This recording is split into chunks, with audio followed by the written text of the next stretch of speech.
Assalamualaikum warahmatullahi wabarakatuh. Perkenalkan, nama saya Apita Cecilia, NPM 18340200025. Di sini saya akan menjelaskan upaya meningkatkan kualitas sumber daya manusia melalui interaksi positif dengan lingkungan. Yang pertama, pendahuluan. Ditinjau dari kualitasnya, baik fisik maupun non-fisik, keduanya relatif rendah. Kualitas fisik yang dilihat dari sudut tinggi badan dan besar tubuh serta derajat kesehatan yang diukur dari panjang harapan hidup.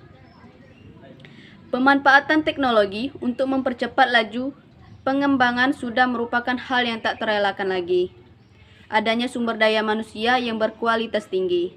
Dalam mengelola sumber daya alam dan memiliki wawasan positif terhadap lingkungan sebagai bagian dari ekosistemnya. Yang kedua, manusia sebagai komponen lingkungan hidup. Apabila diperbandingkan keragaman dan jumlah antara spesies manusia di satu pihak dengan tumbuhan dan hewan di pihak manusia di pihak lain, maka segera tampak beberapa kecil dan sedikitnya spesies manusia di bumi ini.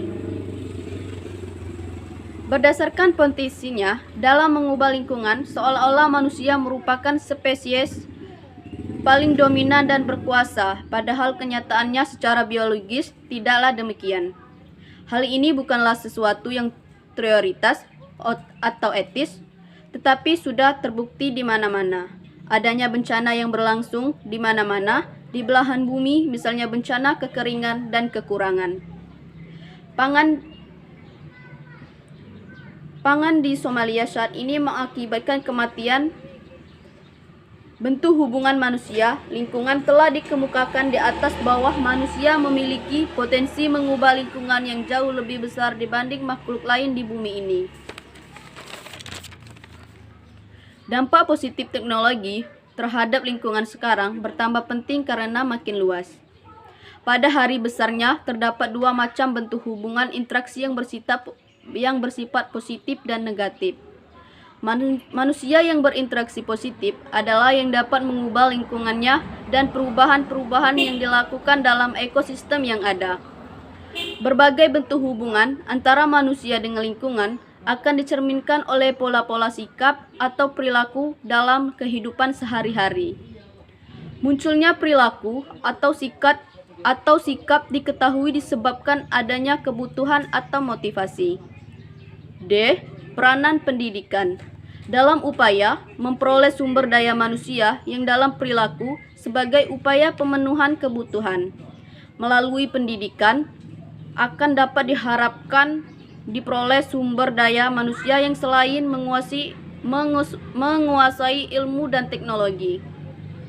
Jalur pendidikan formal dimulai dari pendidikan dasar hingga perguruan tinggi. Masyarakat sebagai produk pendidikan sekolahan tidak akan memiliki kesadaran tentang masalah-masalah lingkungan. Kesimpulan, peningkatan sumber daya manusia diarahkan kepada penguasaan ilmu dan teknologi untuk mengelola sumber daya alam tanpa merusak keseimbangan ekosistemnya, dan bahkan mampu melaksanakan usaha-usaha konservasi sumber daya alam tersebut.